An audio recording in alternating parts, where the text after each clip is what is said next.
9 o'clock. All right, yeah, here we go. All right, well, this is our first foray into doing a actual live presentation of talking about comic book artwork, and I've known the guys on this in this group for a very long time, more than much longer than I've worked on CAF. I've known Mike for probably 22, 23 years. He's one of the first guys I ever bought artwork from, and I've known Will Gabri-El from Comic Art Page for almost equally as long from my time on the Comic Art L. He was one of the first people to help me understand the merits of which Daredevil pages to buy, where Frank Miller was had a hand in the pages more than he did at the end. And Glenn, I've just known Glenn for a long time. I've built his website a few years back, and he's always been at the booths that when I've been hanging out with Mike. And so we thought that would be really fun to get everybody together and at least initially kind of talk about, we'll introduce ourselves to those of us, for those who don't know who we are and how we got into the hobby, and then we'll just start talking about comic book artwork. And I'll start us all off. I kind of, probably the same story most people who collect original art do. I completed every run of every comic book that I wanted, and I happened to be at a show, and I actually ran into Tom Fleming.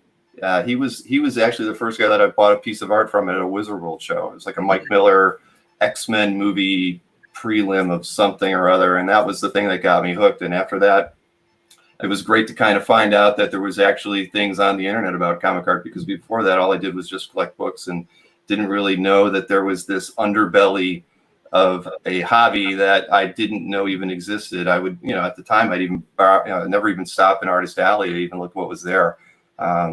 So it was really eye-opening to find the Comic Art L and the people that were there, and for the most part to find out that people were really open and engaging. And again, that's how I first started corresponding with Will and Mike, and it kind of led to just me wanting to be a bigger part of the community, and that's eventually led to making Comic Art Fans and getting to know everybody, and that's kind of how I got started. So I don't know if Glenn, would you like to go next? Sure. So I guess like back in the 90s, I started thinking about like the hobbies that I really liked as a kid, and started picking up Captain America timelies. I was like, I thought those would be fun to collect. And I used to find them in that magazine called, you young whippersnappers who have the internet at their disposal don't remember this thing called the CBG, which is like the Comic Buyer's Guide. And in the back, they would have like ads for who's like selling Captain America 22 or 24 or whatever. So I was like buying these things in the 90s for like between $200 and $500. And in the back, there were like some other ads, sometimes with like comic art. There was like, I remember there was like a double page spread by Jack Kirby of Captain America for like $1,500. And I was like, oh my God, it's so cool, but that's a lot of money. And so I didn't buy that thing, unfortunately. But what I did do was I started thinking about like, well, there got to be like shows that you could go to. And there was this one in called WonderCon, which they have now in Anaheim. But back then it was like in San Francisco. And so I drove up there from LA where I was living.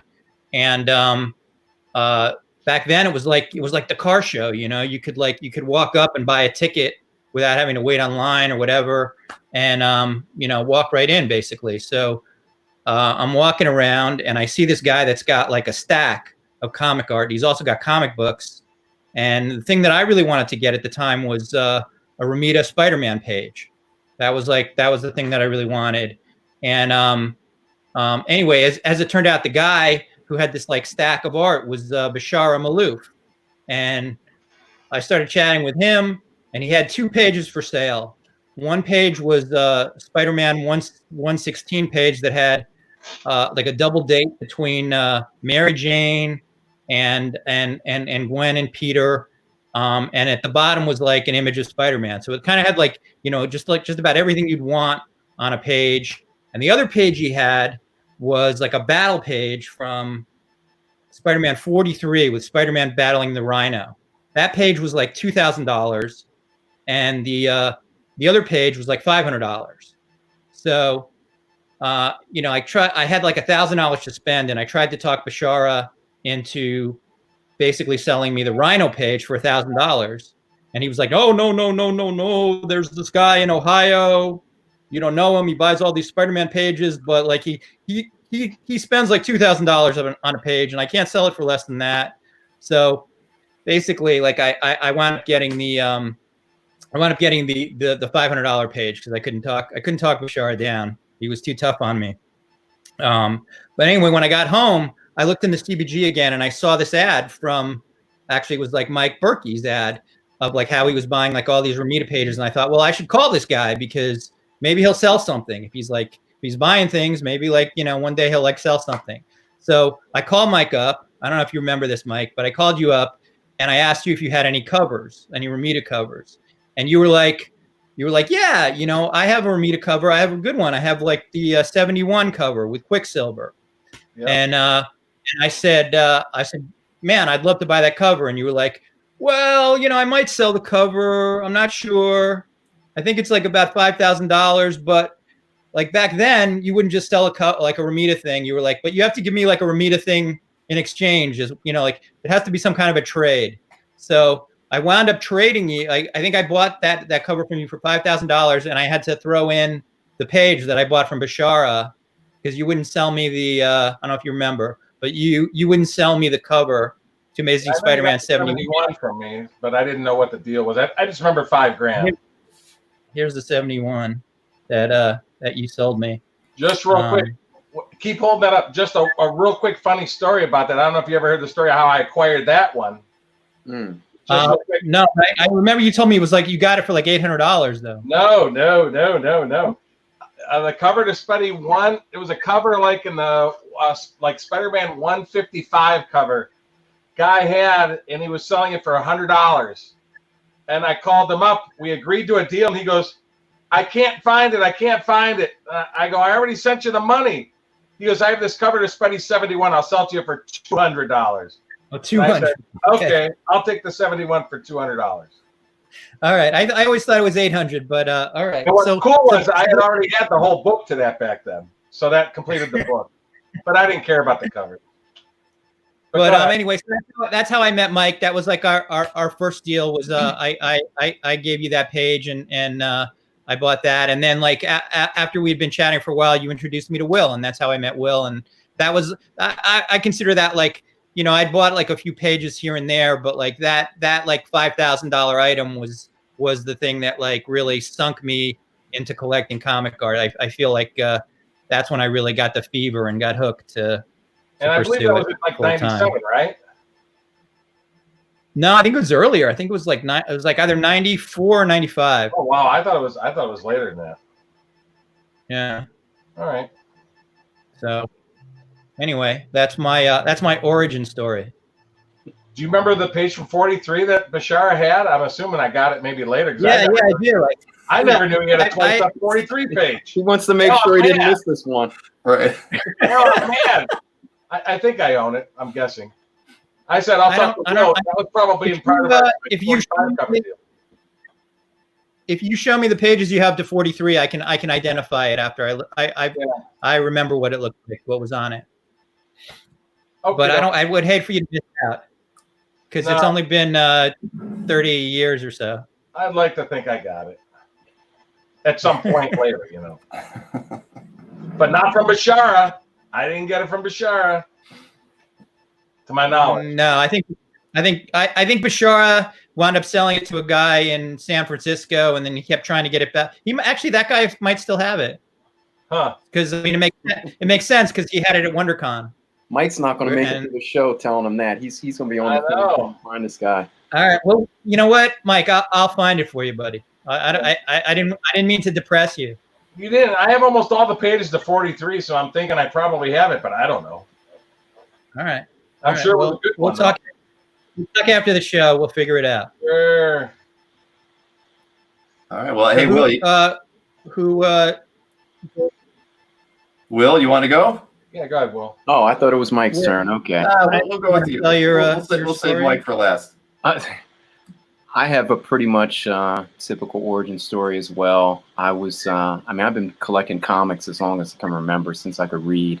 And probably sometime during high school, I got pretty serious about putting together Silver Age runs. And probably by, I don't know, first or second year of college, I had pretty much every Marvel major run in high grade. And somewhere along the lines, it was probably through the CBG, I got introduced to original art. I think it was an ad, probably around 1991. A guy was selling a page from ASM 102 with Morbius, and 103, I think, is a Craven issue, Mike? Yeah. Okay. So With Kazar. Yeah. in college, I was actually living on my fraternity brother's couch at the time because I didn't secure housing that semester, but I managed to scrape up $140 and I bought the 2 pages, sent a postal money order. And, you know, I wasn't very trusting of the mail, so that was sort of a scary thing for me, but they miraculously arrived. And I just thought it was amazing to have these 2 pages that were unique in the whole world. I mean, nothing else like them. And so, you know, all of a sudden, I got the fever a little bit. So I start looking through the CBG. I make sure I pick it up every week, start looking for more art, most of which at the time I couldn't afford, but kept my eyes open, looked around for conventions, and came across a local convention. I was in Delaware at the time, Tri-State Conventions, which now, of course, is Tri-State Original Art with our friend Hans. But I went to one of those shows, which was right on the edge of the campus. And I remember going up to his table, flipping through his folio, and there were 2 consecutive pages from Spidey 13 with Spidey battling Mysterio just at the start of the battle in the studio, which is like amazing. And at the time, I was still a comic collector, and I think it was $3,000 for the pages, which was probably more than I had, but you know, you max out a credit card and you make things happen. So it was either that, or at the time the last book I needed to complete my ASM run was AF-15, and I had found a high grade copy, and I was choosing between the AF-15 and the Spidey 13 pages. And of course the AF-15 won at the time because I just didn't know better. Even though I had the fever, I just didn't know better. And I regretted the hell out of that, even though, you know, later on I traded that book for a Steranko cover many, many years later. But that's sort of my origin story.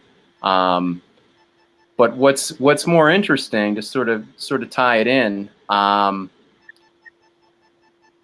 started going to New York conventions, trying to sort of expand where I would look for art.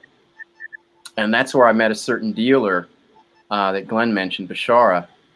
And I think this might have been like the 3rd time I'd ever seen him. And maybe we had done 1 deal before that. But there was an auction. This is 1993. There was an auction going on down the street from, I guess that was the Penn Plaza that show took place at, the Penta, right across from Madison Square Garden. And it was an auction house I'd never, you know, I'd heard of Sotheby's, I'd heard of Christie's, but it was called Guernsey's. I'd never heard of Guernsey's. Yeah, they had 1 or 2 back then. They did. And so Bashara was like, he was like getting antsy, right? And Albert had left. I didn't know Albert well at the time, but I knew him. Albert and a few other dealers in the room had left to go to this auction. So he's like getting antsy. And I guess he had nobody to watch his table. So he's like, listen, I'm only going to be gone for like an hour. I need you to watch my table. I don't even know the guy that well. And I'm like, okay, I guess so. He's like, but listen, don't sell anything without calling me first, unless it's got a price on it. And anybody that knows Bashara knows that he didn't price stuff until maybe 2019. Before that, he never priced anything. It was all in his head. So anyway, I watched his table for probably more like 2 hours.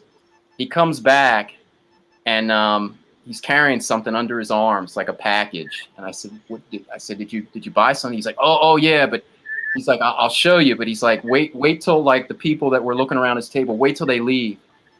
So he starts showing me, and he had bought something like I don't know, 12 or 15 Gil Kane covers, all Marvel from the 1970s. And I'm like, whoa. And I'm like, I look at a couple. I said, he said, "There's something you're interested in?" I said, "Yeah, there's a couple. I don't know if I can afford them. How much are they?" So he sells me one of the covers. I think it was Avengers 131. I think that's all Gil Kane. But anyway, sells it to me for $300. And I'm thinking like, oh my God, he gave me such a great deal because I watched his table. Later on, I find out these guys are picking up these covers for like 50, 60, 75, maybe $100 each. They were selling them in lots of 4 and 5. So the lots were going for anywhere from $300 to $500 each. I mean, those were the days. Those were the good old days. What year was that, Will? 1993. Wow. I actually, later on, I actually went on eBay and bought the Guernsey's auction catalog because I was just curious as to what was in there. And I actually was looking through it earlier before we got on, and there were about 30 Gil Kane covers in maybe, I don't know, 6 or 7 different lots. Was this at a comic convention they were selling them? No, it was at the auction house, but the comic convention, Big Apple, I don't know if it was a Big Apple, but I think it was a Carbonara show. It was taking place concurrently with Guernsey's, and like all the dealers exited the convention to go make purchases. Where was Guernsey? Was it like across, like where was the auction? Was it like? It wasn't far. I could tell you in just a second here. Let's see. It 108th and a half 73rd Street. 108 and a half 73rd Street. So that's pretty far. I mean, that's like a cab ride away. Right. That's true. Like a half an hour. Well, maybe that's what that extra hour was for. It wasn't walking distance, but that I didn't know better. You know, I was like 22 at the time. I didn't know better. That's how it was described to me. Like, we're just going to go around the corner and, you know, pick up some stuff and be back. That is so funny. But you know something, that day I learned, like, this guy didn't know me and he trusted me. I mean, he's a good judge of character. He can read people very quickly. But it just taught me, like, wow, what a tight-knit hobby this is. There's a lot of trust. You were clean shaven back then, though, Will, I think. What's that? You were clean shaven back then. That might have been. Yeah. I'm just saying, though. I mean, you know, it was eye-opening. I'd never seen anything like that. I never even knew that story. That's awesome. Will was clean shaven 2 months ago, not just not just back then. You know, if I may, I think we should just take a quick moment to acknowledge that, you know, for a lot of people this is a very tough time, and some people have had loss, and you know, they have our condolences, and they have our, you know, the healthcare workers and first responders have our admiration. I mean, I have a couple in my family, and you know, they go into the hospital every day. So, right. That is true. I think that's in the background of everybody's mind, and you know, this is a good escape that we're doing right now. Yeah. Right. I mean, we might not be doing it otherwise. I don't think that. All right, Mike. Yeah. Tell us about your origin. Oh, the origin isn't awesome like your guys's, but yeah, I was just it's 1989. I just got out of the Army at West Point, and you know, I was just avid. The Comics Buyer's Guide was everything. Without the Comics Buyer's Guide, we have nothing. And one day I just saw an ad. Scott Dumber had a whole page ad in the Comics Buyer's Guide in October of 1989, and he's selling comic book art, and I had no idea what it was. And a guy in Seattle had just ripped me off on a Golden Age Submariner #1. I had paid $800 for it in fine condition, and a friend of mine comes over to my house that knew more about comics, and he goes, "Hey, that's a beautiful book. They did a great job restoring the spine." And I'm going like, "What? You're telling me I got a restored book and I didn't even know?" And I'm just saying, like, man, I'm sick and tired of putting money into comic books.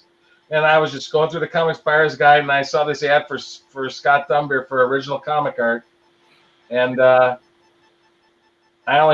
barely had $100. Anyway, he had 3 pages to Spider-Man 46 for $110, and there it is.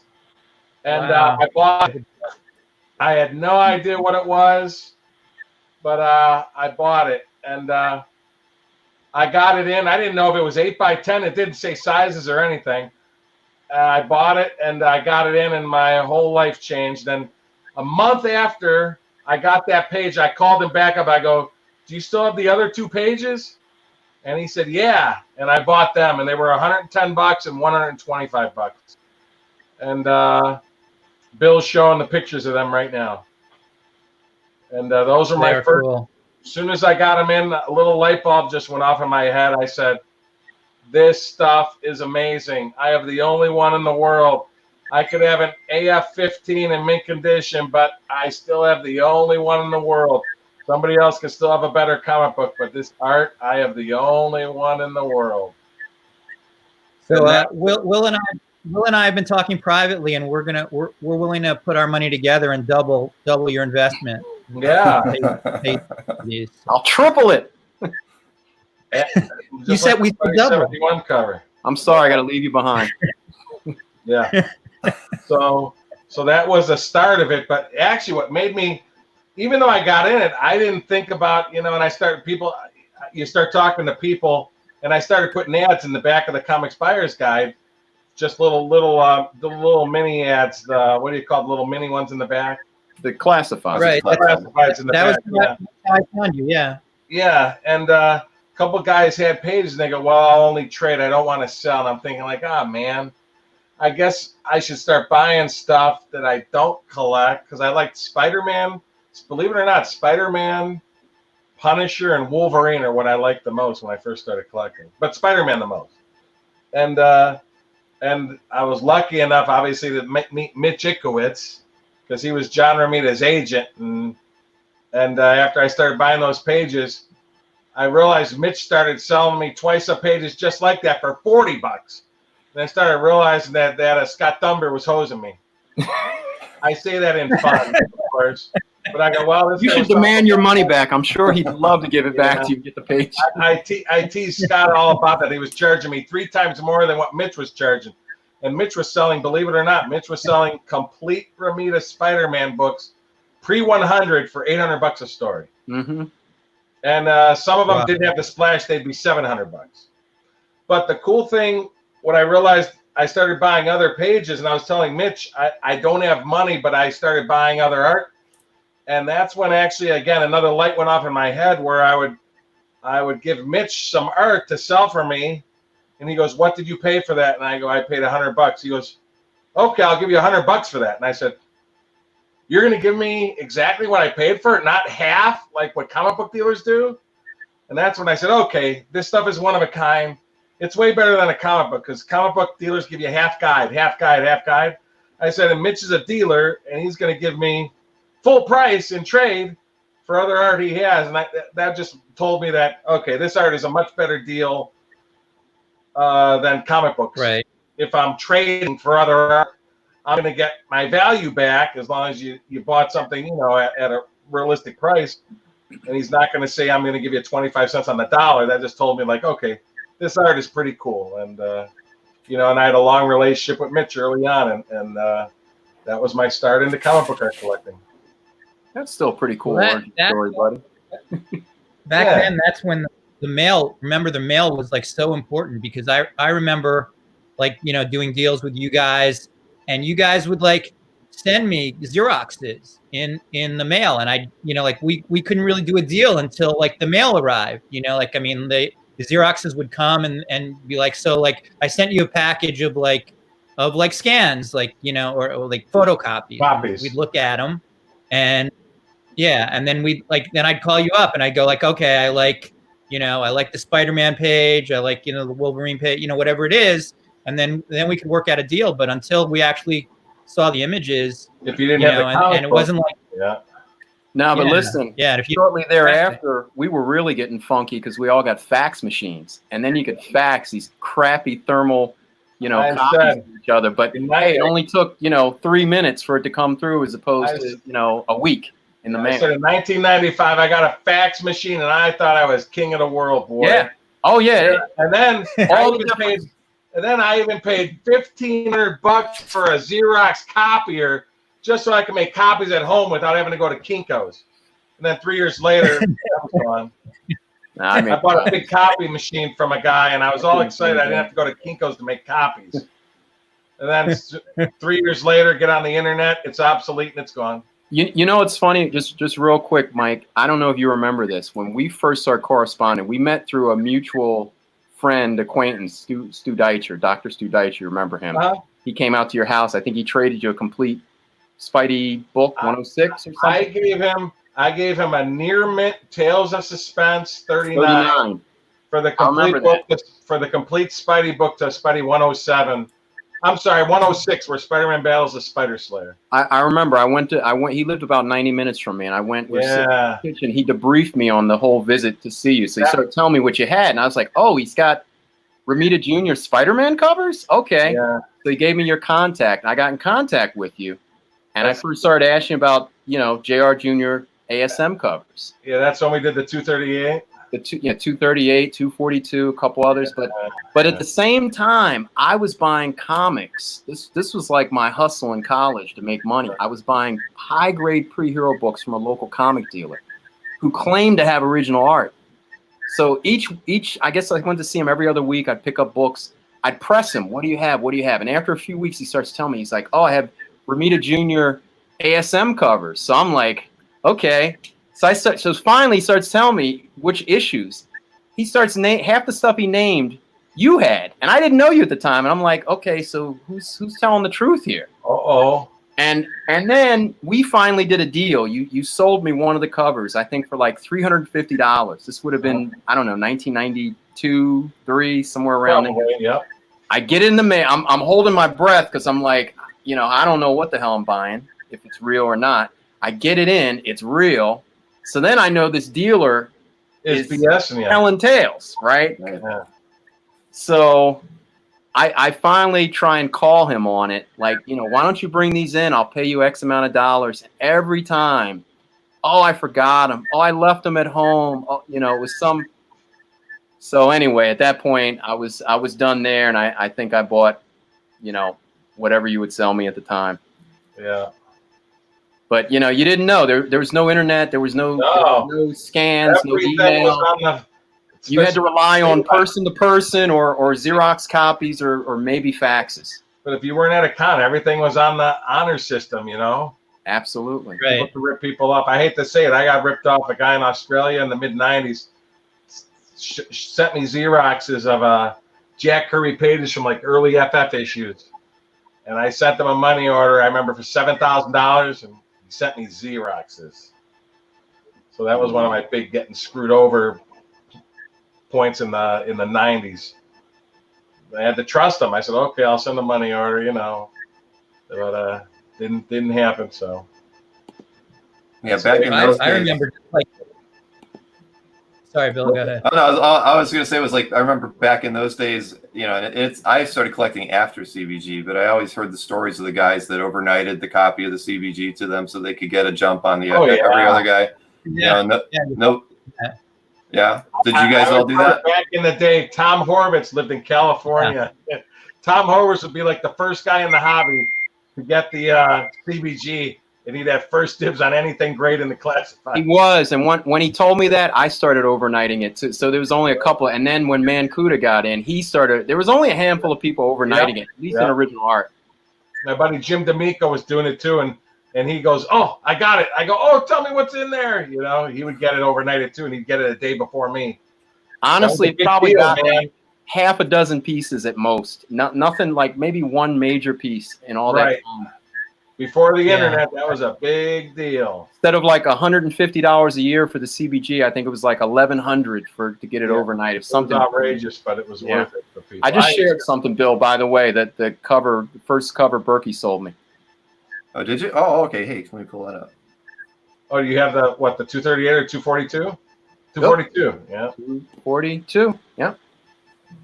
Wow. Oh, nice. Still got it. Beautiful. That's a great. Is that ink by Milgram, right?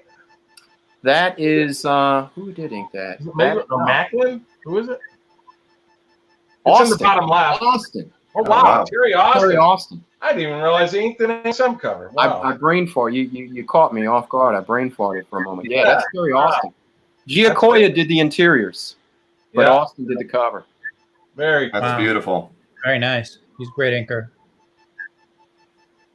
So I don't know. I don't know if you remember, Will. Like we had done a couple of deals early on, and one of the things I really wanted was the cover to Spider-Man, John Romita Sr. Spider-Man Amazing 115 cover with like Spidey on the wall and Aunt May is like holding a gun on him. And it's sort of Doc Ock's on the ground, like a cylindrical kind of look. Yeah, right. You know, like a circular frame kind of. And you knew the guy that had it, but you couldn't get anywhere with him. You were like, he's like, this guy's not responding to me. He's like, you know, just being really difficult. So you gave me his contact information.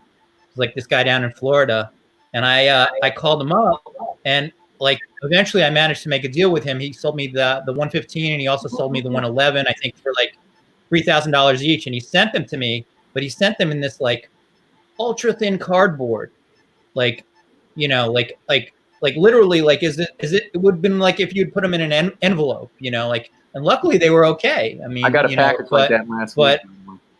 Just an envelope. It was like insane. So then I made another deal with him for and you'll remember this piece, Mike, the Amazing Spider-Man 50 splash, which I wound up trading to you later on. And I think I gave him like $5,000 for that piece at the time. Like I sent him the check and everything. He sent it in like one of those like supermarket cardboards, like just like literally no backing, like literally like just in that. And I lived in like this apartment complex where there was like no security, and I was at work like the entire day, and the postman dropped it off, like no signature, no nothing. The postman dropped it off in front of my door, probably like around 11 or 12 o'clock, and I got home at 6 at night, and it was still there. But like, I mean, it was like it was crazy, like stuff like that would happen all the time.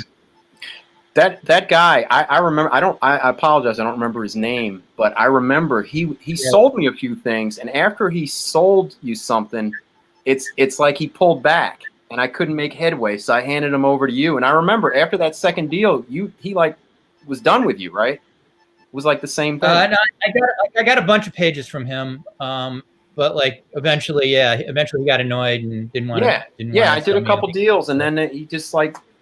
He doesn't want to have anything to do with you. It's still his remorse. Was he another one of those New Yorkers? Nah, he was down. He was in Florida, like Glenn said. I think he was. I think he was in another state down south somewhere. I but thought he was local to you. Nah.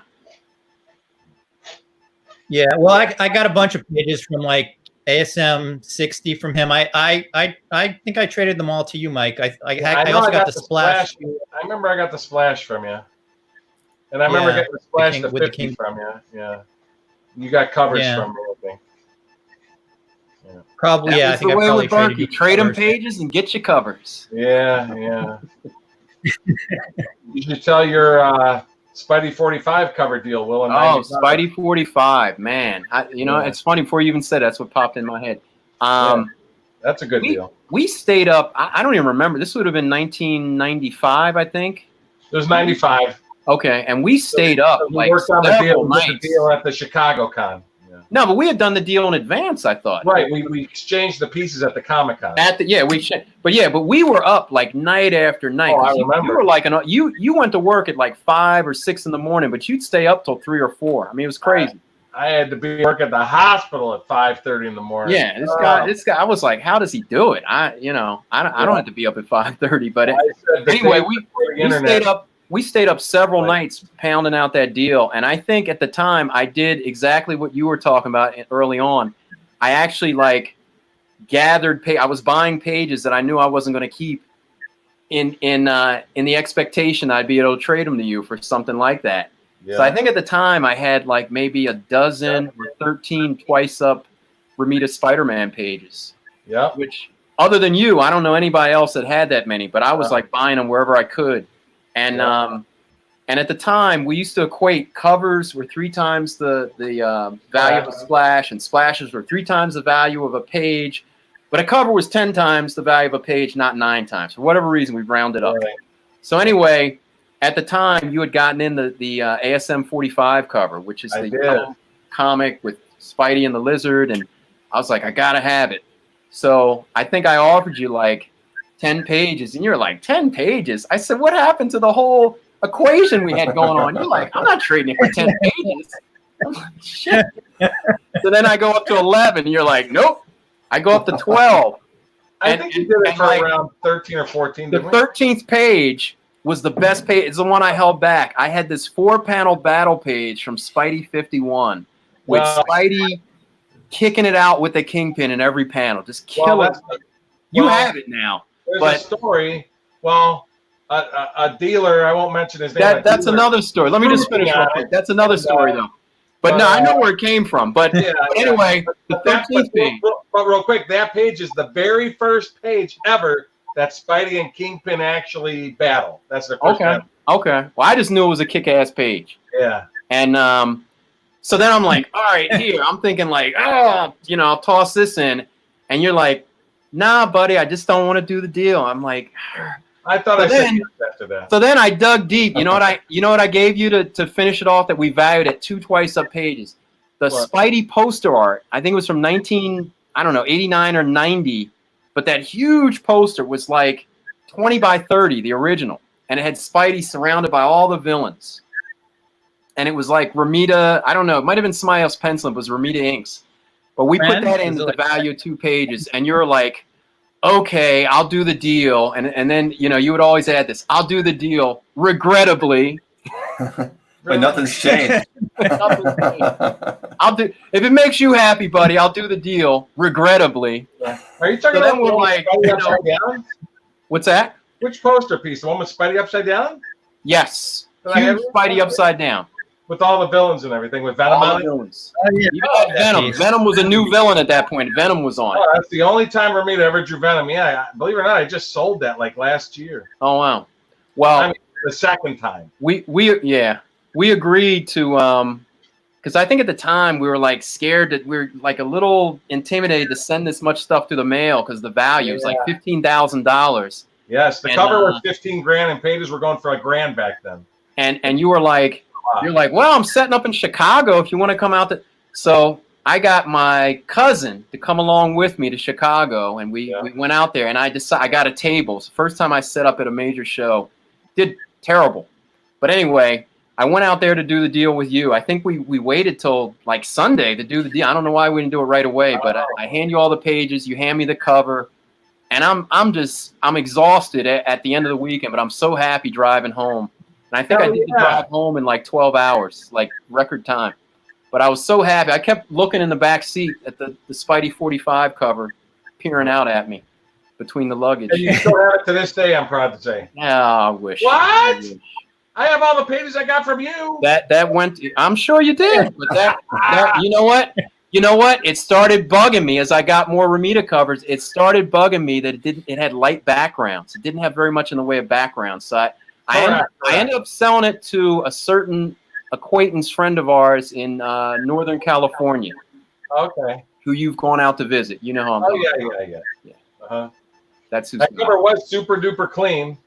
Oh yeah, no, beautiful cover. I mean, listen, if I could go back in time, I wouldn't have sold it. But at the time, we thought like, 45, well, 46 will come along, or 48, or 51, or what, You always got to get one, just save up a little bit of money and you get it, but not anymore. Yeah. Now you need to have like $300K in your pocket. Yeah. Well, I say it's a rich man's hobby now. There's no doubt about it. Hey, how about our Will? Or a very someone with a lot of ingenuity. Yeah. A lot of ingenuity. Well, find a collection. Have a comic book store in downtown New York, and let people just come to you and give you stuff for pennies on the dollar. Yeah. That's a good way to have it. But I don't know if it happens so much anymore. New York is Mecca. New York is Mecca. If you want to find old art, who knows? It used to be. I'm not so sure it is anymore, but it used to be for sure. Yeah. Well, I said that's how the Spider-Man 49. Remember the Spider-Man 49 cover that was in Heritage a couple of years back? Okay. I had a done deal with the guy, backed out of it, but the story was this is only like 6-7 years ago. I think that was in the 2012 or 13 auction. I don't know. But anyway, yeah, it was people were having a garage sale. They were selling the house. And the Spider-Man 49 cover is in the ad. And this is in like 2010 now. And the lady says, "Oh, my 7-year-old nephew likes Spider-Man." Lady goes, "Here, take it." And he had it in California, and we sort of had a done deal on it. Then I flew to California to get it, and it was in the next Heritage. Backed out of the deal. Yeah, that hurts. But I'm just saying, that was like 10. And I always wondered about those stories. Stan Lee gave it to somebody for nothing, because Ramita goes, "I wouldn't have given that away to anybody." He goes, "Stan definitely gave that to somebody back in the day." So. The cover. I always wonder about those stories you hear, like, oh, I went to like a garage sale and I bought this thing. It's like, I guess that happens sometimes, but I mean, truthfully, it's like you gotta wonder like whether like somebody's just making up a story so that it sounds authentic. I mean, it's always like, so many people know about the hobby now. It's hard to believe that these things like turn up in garage sales or in the attic or. That Burn FF, that's true. I agree with you. That Burn FF cover that Mike recently had, the 235.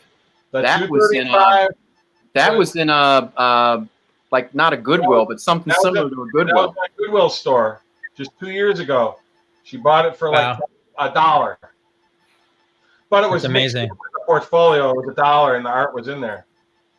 Yeah. Right. I see. So there's that one. Yeah.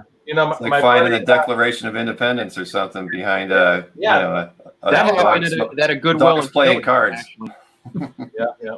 Well, I mean, it's not super valuable, but I heard a story where a guy went to a garage sale and got like 20 or 30 peanut strips at a flea market in Kansas. I remember hearing that story. That's pretty valuable.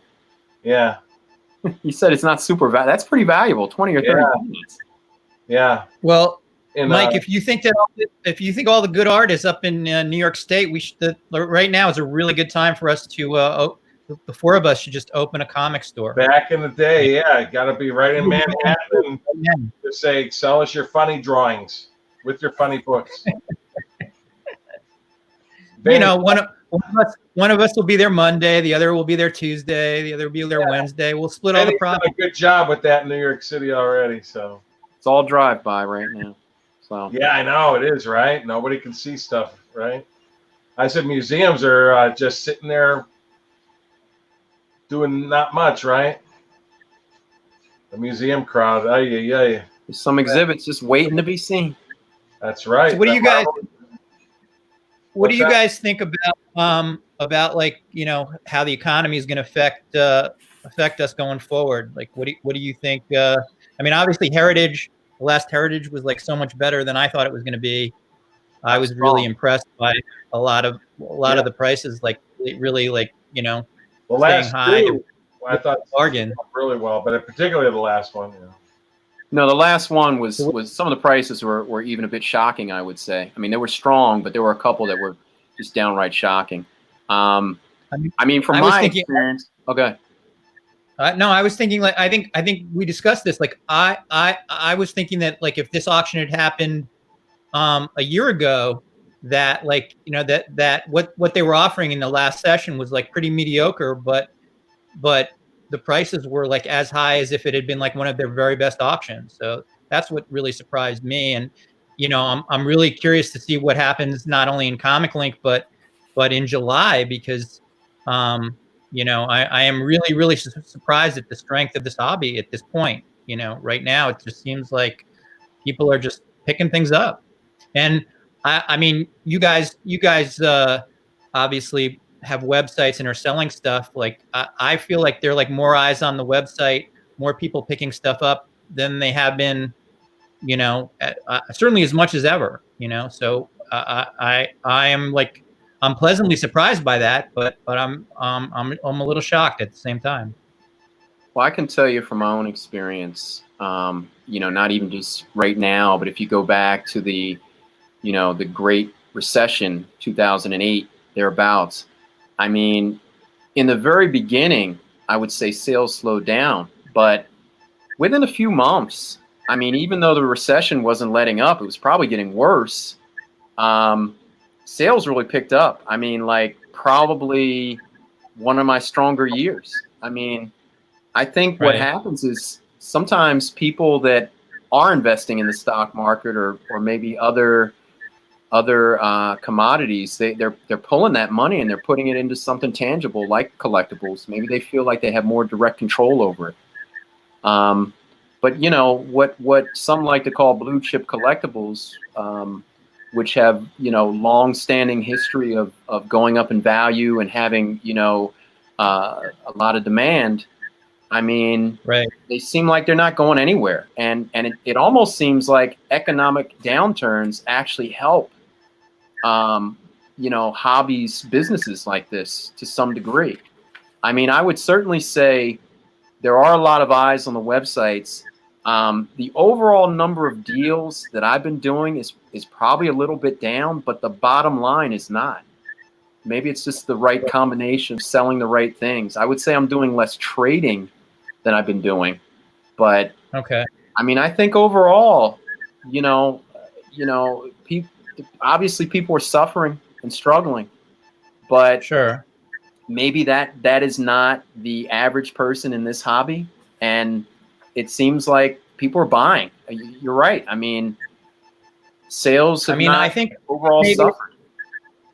Maybe some of it is that people feel like, I mean, you know, maybe they feel like if you're buying certain pieces that are highly in demand, that, you know, just like the stock market, you know, after a year or two, sort of like as a long-term play, the better pieces, the A pieces, feel like, you know, even if they get hit a little bit, are going to recover. So I mean, maybe there's like the feeling that there's safety in buying like really like blue chip pieces, but I don't know.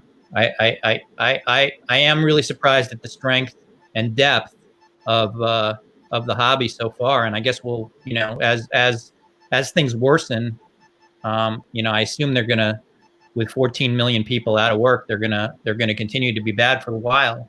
I guess we'll see how that affects us, but at this point, just really feels strong, and it's surprising. Yeah, I thought April, May, I thought things would really go down. I was getting really nervous, and I know me personally, sales have done really, really well. But I've looked at your sales every week, Mike. You're doing great. You're like gangbusters. Yeah. Believe it or not, and I don't know if it's a giving a prop to them, but I sell a lot more art to European guys than I ever have lately. So my sales to Europe, I said 10, 15 years ago it was 10%.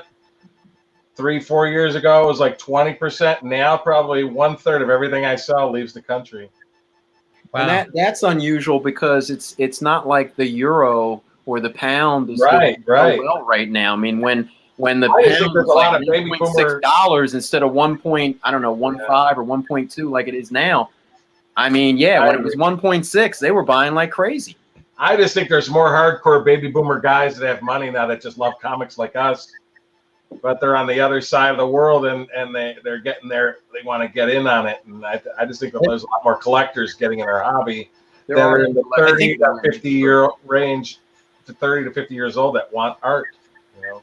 We hear people saying that, you know, this hobby will die off as sort of the old guard gets too old and wants to sell off. But there's a lot of new guys getting in, and I do think a lot of collectors are not aware of that. There are a lot of new guys. I mean, I take every contact I get, whether they submit it to me directly or it's just like, you know, I don't know, I get it through osmosis, but I make sure I take down people's contact info. And I mean, my address book has been growing the last couple of years. It's been growing and growing. Right.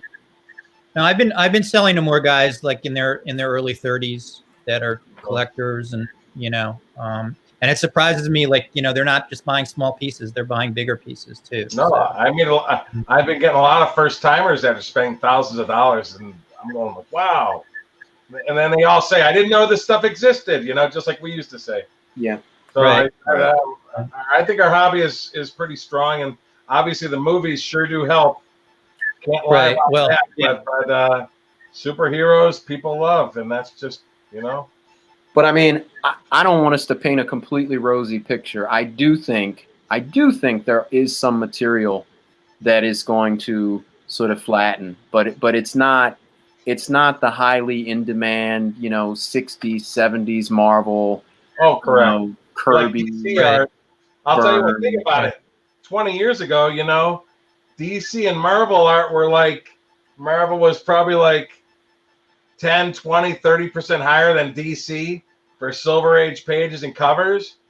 Now, Marvel art is like, I hate to say this, is like 10 to 1. Yeah.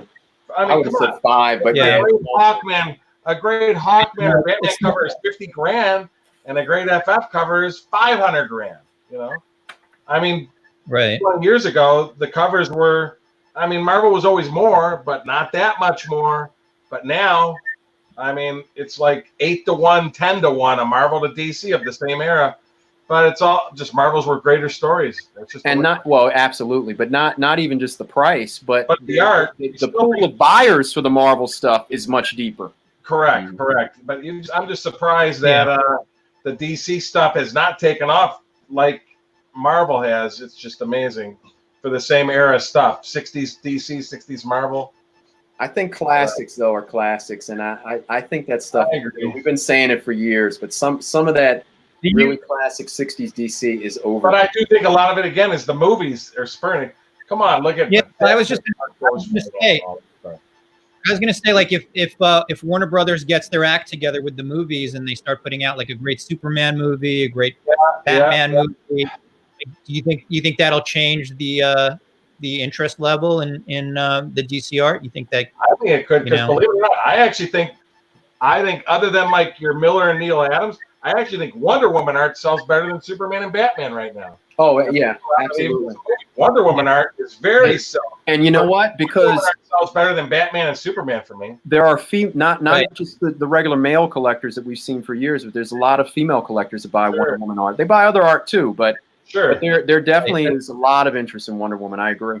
No, I mean the movie did a lot of interest in that, and the movie did well.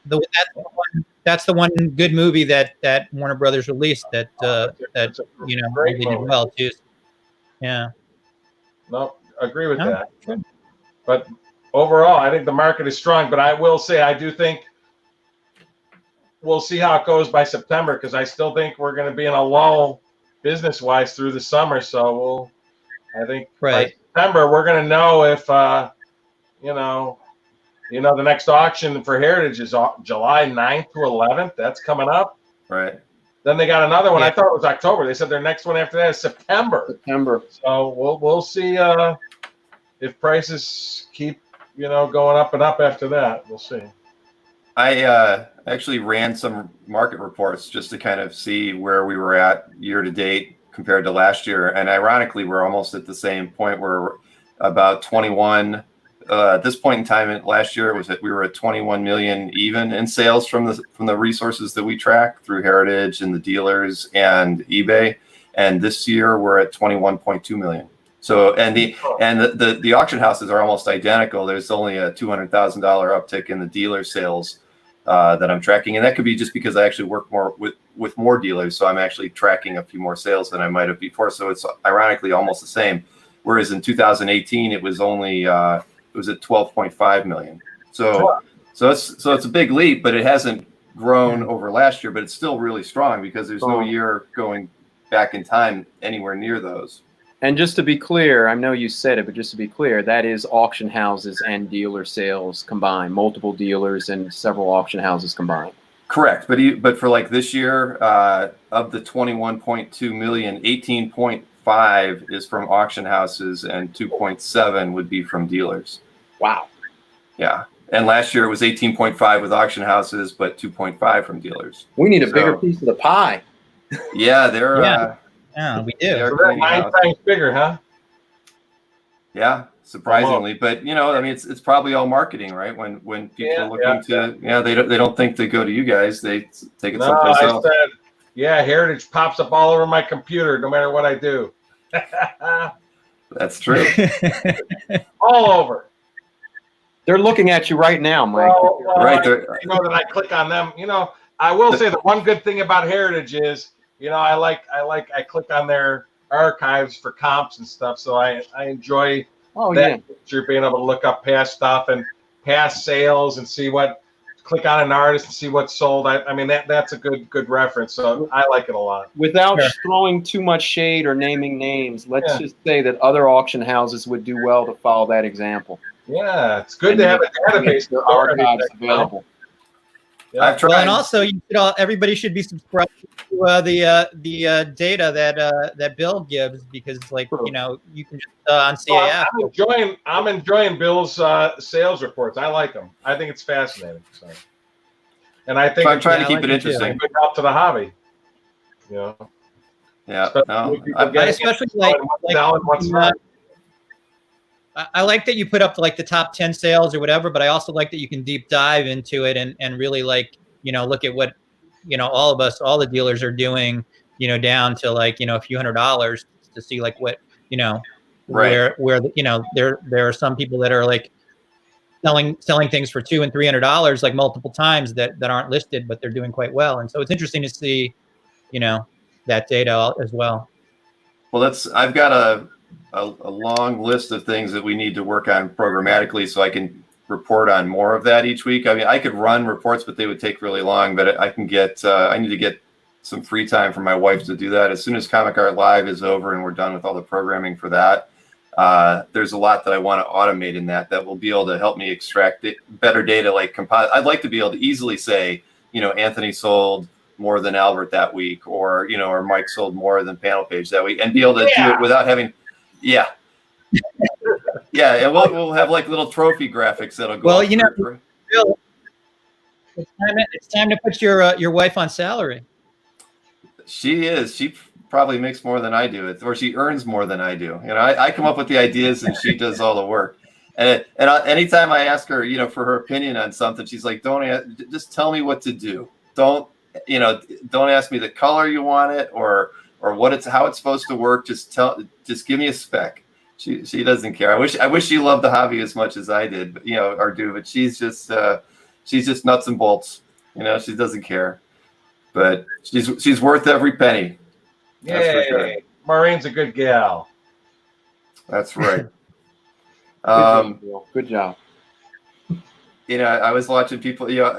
One of the questions somebody asked earlier was like, I can highlight it for you. How much did you see that? I mean, I've been reading. Yeah. I mean, do you consider a lot of purchases to be speculative? I mean, I still feel like most of the guys who are buying because they love what they're buying, rather than they're trying to make an investment for 5 or 10 years down the road. I mean, it's always in the back of your mind when you're spending over 25 grand on a piece of artwork. But if I had 25 grand, to spend on art, I'd be buying stuff I love, not because I'm thinking it's going to be worth 35 2 years from now or 50, 10 years from now.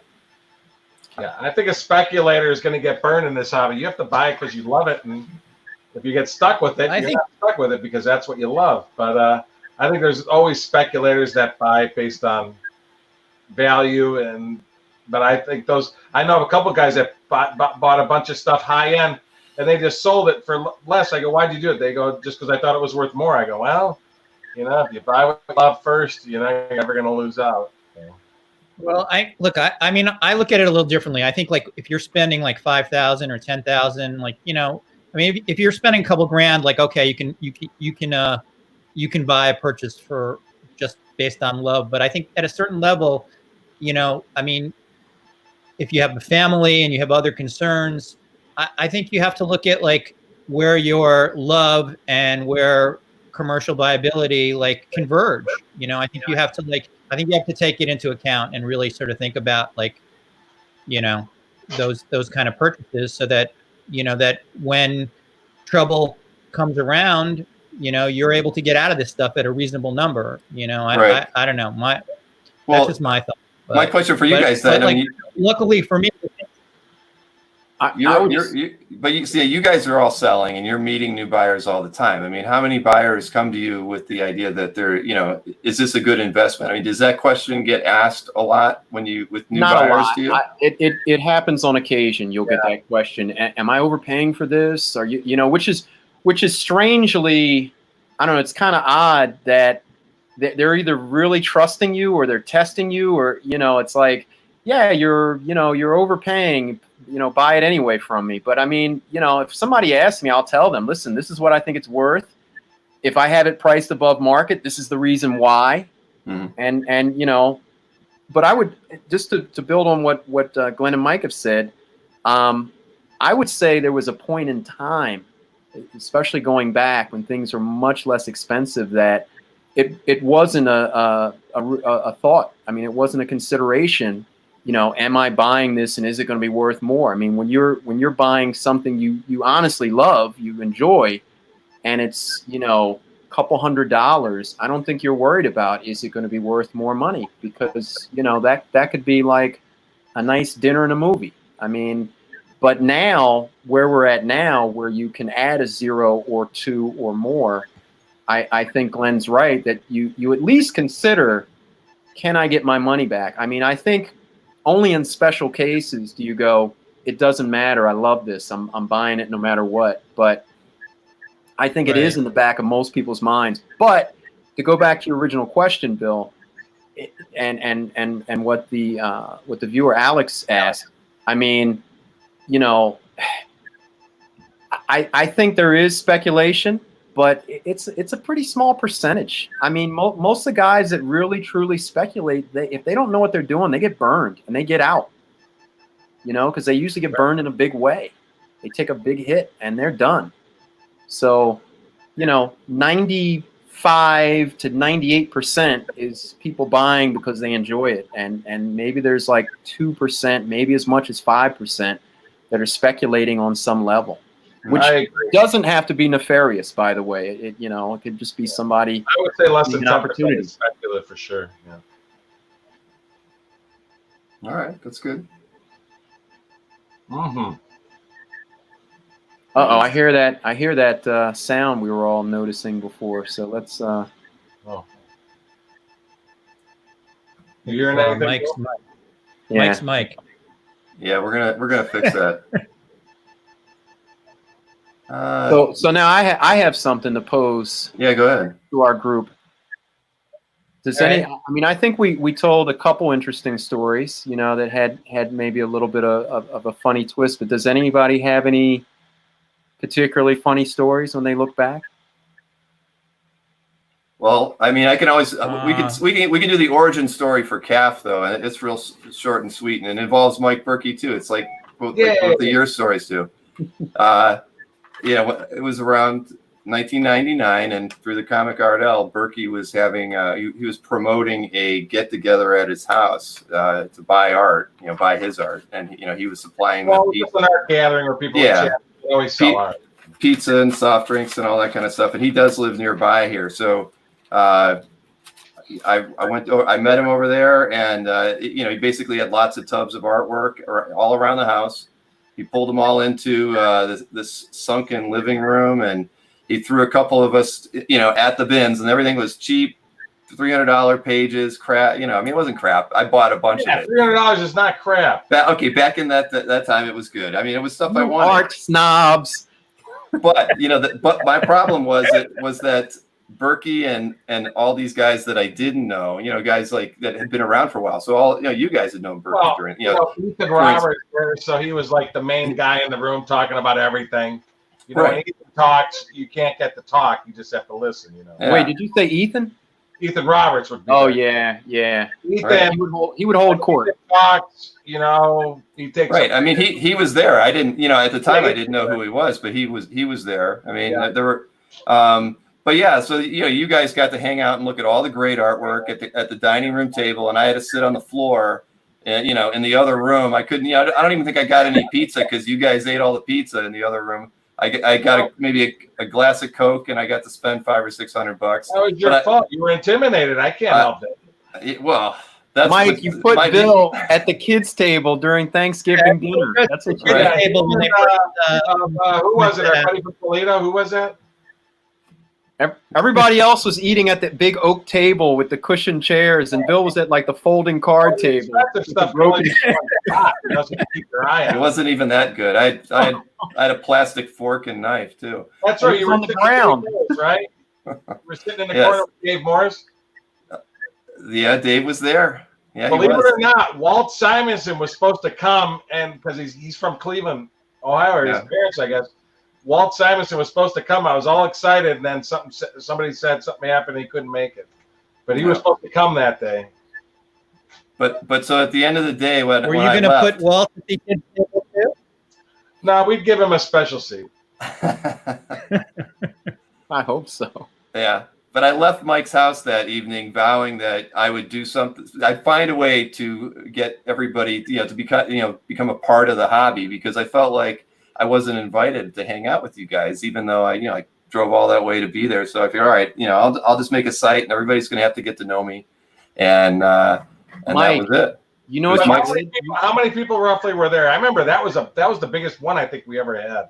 Yeah, there was like 3 or 4 of us on the floor, and then in the one room, and then there was at least. But I mean, there was probably over 20 people there. Right. No, I was gonna say there was 12 or 14 people at the dining room. Sure, I mean it was pretty crowded. That was right. That was just a little small place I had then. Right, but but back then, this is really everybody had internet sites and everything, but I didn't know any of you guys, and everybody's walking in with these huge portfolios, and I walked in with my a Toya, I didn't even feel like I could step up and to the plate and show what I had. You guys are just like pouring over the Kirby's and Dickos. Bill's telling you turned him into a villain, man. You turned him into a master planner. He's like Mr. Glass, orchestrating everything behind the scenes.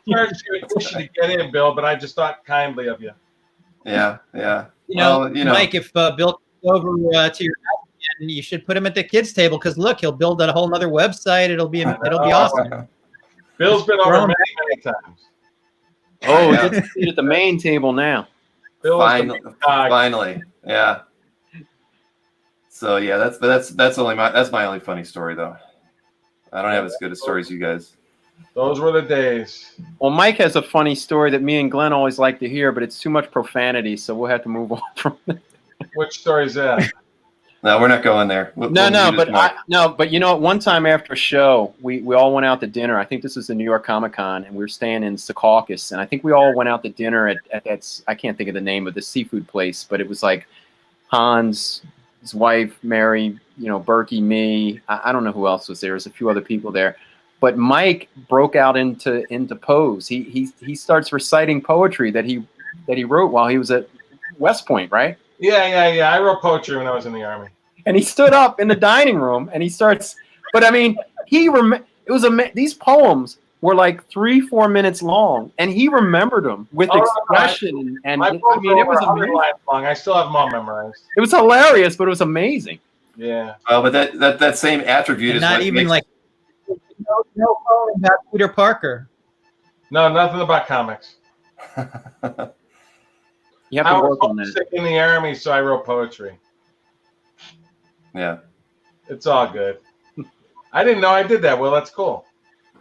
And no, you don't drink, so that wasn't even like liquor involved. You just did it. I think the rest of us had a drink or two. We were everybody else. Yeah. Only if a Cleveland sports team wins a championship, I'll drink and smoke pot then. Oh. Okay. Well, that's going to be on the internet for the rest of your life. Well, you know what? That might never happen. So, it's the Cleveland sports team.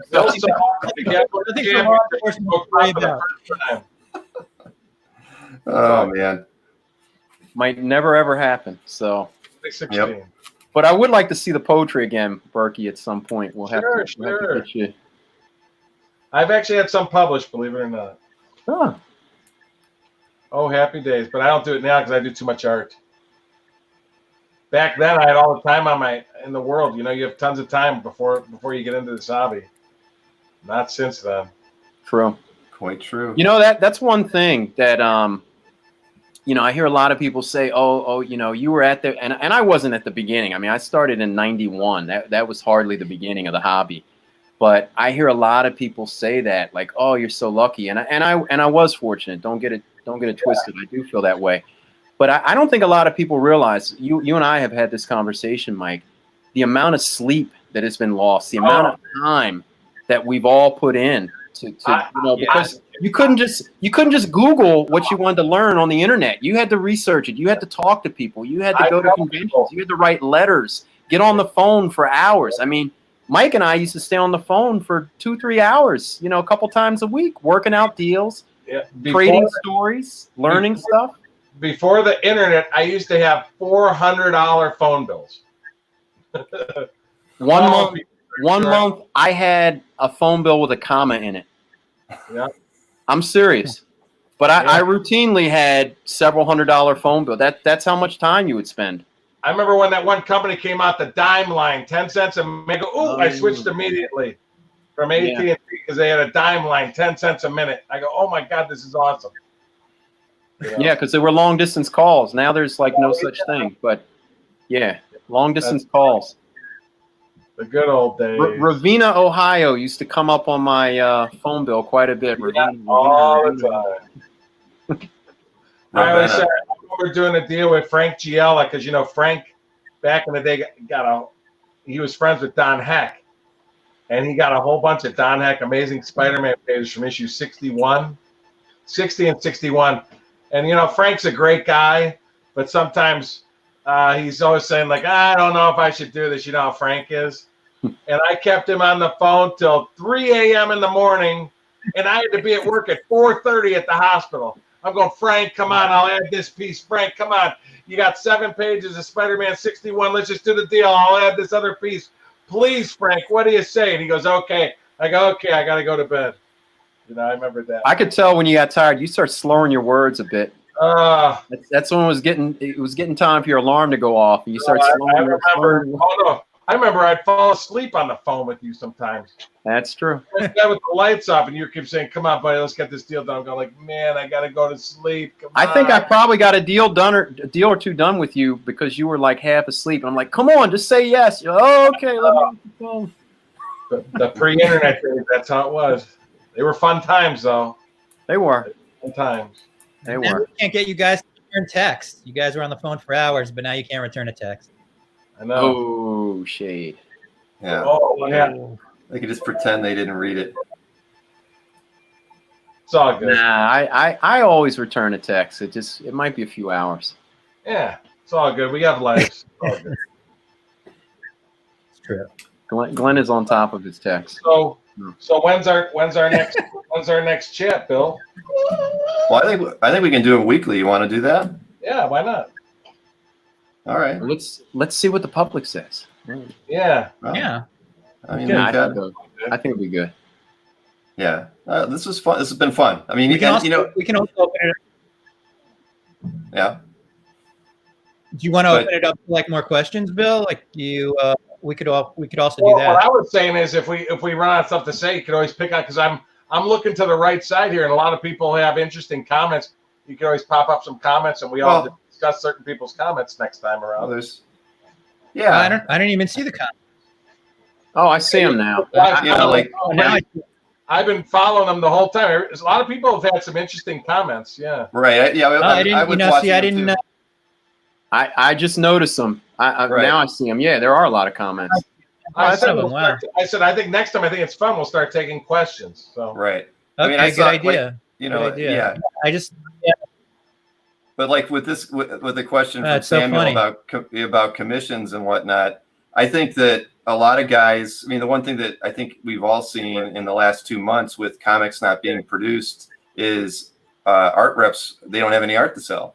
So their artists are going out and doing, getting bigger commission and lists and doing more detailed work. So, because they have the time over the last couple of months. So that you've seen some very prominent artists that don't usually do commissions taking them. And so because they don't take them that often, they're able to command higher prices and they're getting them. I mean, you watch Felix fills up sketch lists in under an hour for when they're taking them for some of the people that he reps, and it's just amazing. But the demand is there, and probably in part if that artist isn't going to have an art drop that month, so there's not going to be 30 pages available. If the commission's the only thing that they're going to do, people are going to jump on it, and they're going to pay more for it too.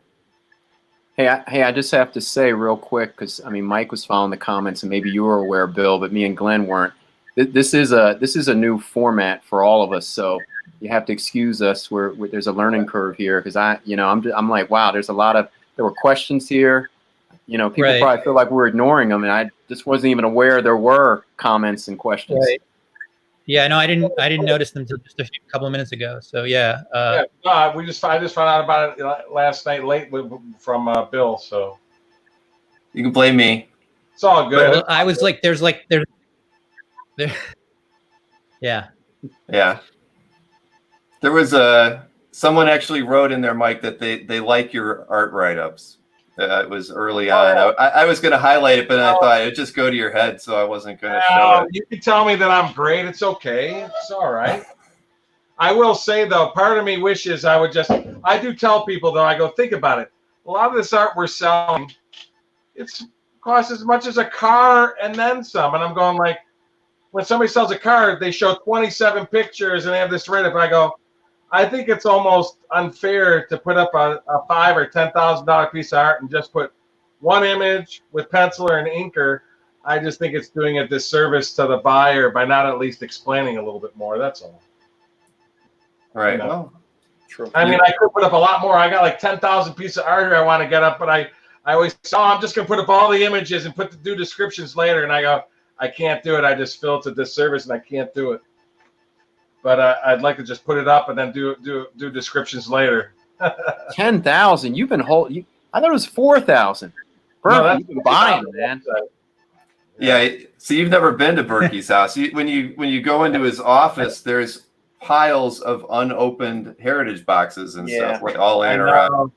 I know. No, but I mean, he was trying to get me to come over last summer, and I just couldn't fit it in the schedule. And now, of course, it's a little more difficult. But you should come out. But he kept saying, "Yeah, I got 4,000 pieces," and I was trying to get Hans actually to ride with me, and I said, "Listen, man, 4,000 pieces, we're gonna find something." Oh yeah. But 10,000? Yeah. You've been buying, man. Yeah. I said my buddies Marvin and Sean come and always find something in the bins to buy. What's that? I said my buddy Marvin and Sean come over a lot, and they're always in bins for stuff to buy and stuff. Yeah. I just want to tell everybody, I love John Romita Sr. immensely. He's 90 years old. He's in Long Island, New York, and he's still hanging in there. So I'm happy to say that John Romita is still hanging in there and doing well. Kicking. But he said, him and Virginia said they're getting fed up being cooped up at home. She told me last time I talked to her. So. But they're still hanging in there, so I'm happy to share that about the Romitas. So that's good news. Yeah, I'm glad they're still with us at age 90, so I'm really happy about that. They want to get out. Is it cramped? The shut-ins cramping on their ballroom dancing, or? Yeah, I think so. No, they have a favorite restaurant they like to go to. That's right behind their house, and they can't go to the restaurant, obviously, with all this stuff going on. Yeah. Takeout? Yeah. Restaurant? We take out? I'm sure they can get delivery. So yeah. Well, obviously these are tough times. We hope everybody is doing well. And I pray for everybody every night. I said the people living paycheck to paycheck, and then not having a job and stuff. I really, really, really feel for these people. So. It's tough. Right. Very tough out there. I really do. So, right. So the economy gets better and we can get this virus gone. Let's hope. I pray for that every night. So. Absolutely. Yeah. All right. Well, guys, we can call it a night and just plan on doing it again next Tuesday at 9 p.m. Eastern. Tuesday nights work for me. Yeah. Yeah. I think it's Works good. Sounds All good. right. No, sounds good. We'll come up. We'll have some good stories. Right. I said, Will, next week we'll tell our great 1995 story with Bill Kane collection. Okay. That's a good story. I thought people would enjoy that one. That's a real good You probably know more of the details than I do because you pretty much kept me in the dark. But that's a good story. I just send me a check, Will. That's all I heard. So it was the first time I played. It was the first time I played hooky from work to do an art deal. I'm ashamed to say. Oh well. Well, I played hooky from school plenty of times to do art deals. So. All right. Well, listen. Thanks again, everybody. I really appreciate everybody coming in and watching us, and especially to Glenn, Mike, and Will for doing this. I think it's going to be a lot of fun. And I was actually emailed. I let a few people know that we were going to do this, and other guys were like, "Hey, if you need a fill in or you want to have a fifth or a sixth, we can bring other people into these. It'll be a lot of fun. It'll just make it interesting. And Absolutely. and these are the stories. I'll be honest. These are the stories that made me, inspired me to want to collect more and to get to know you guys more, because you guys, the 90s were such a unique time for collecting, and and you guys got to experience it. Whenever I hear Mike talk about road trips to go buy artwork, I mean, it happens from time to time. You still hear those kind of stories, but that was all you guys did back then. And that's what was really, I mean, that's why I feel like having these conversations are good. We're never going to write them down. Maybe somebody will write a book someday, but by doing these types of chats and letting people know about them, I think that's great. More people need to know these stories. The hobby isn't all about speculation. It's a lot about the relationships you build with other collectors. Sure. Yeah. Absolutely. I tell people, even people not in the hobby, I tell people, I go, 10 of my closest 12 friends I met through this hobby. Yeah.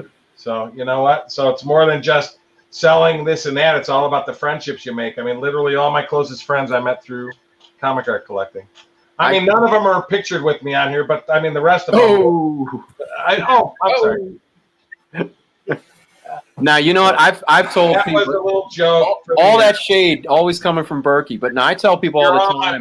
You're all my buddies. The people that I've met in this hobby that I'm close with, I can set my watch by them. I mean, if they agree to something, if we agree to something, and I don't mean just a deal. I mean, if we're going to meet up somewhere, if we're going to do something, go out to.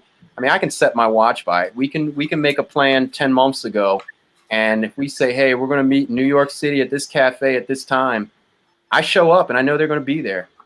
I mean, I can't even say that about some of my closest friends I grew up with. I can't set my watch by them. I still love them, but I really can set my watch by some of my friends in this hobby. So it's a good thing. Oh, that's true. That is absolutely very true. All right, well, let's sign off, and then we'll see everybody next week. All right, guys. It's good. All right. All right, guys. It's been fun. Yep. Good night. Absolute pleasure, gentlemen.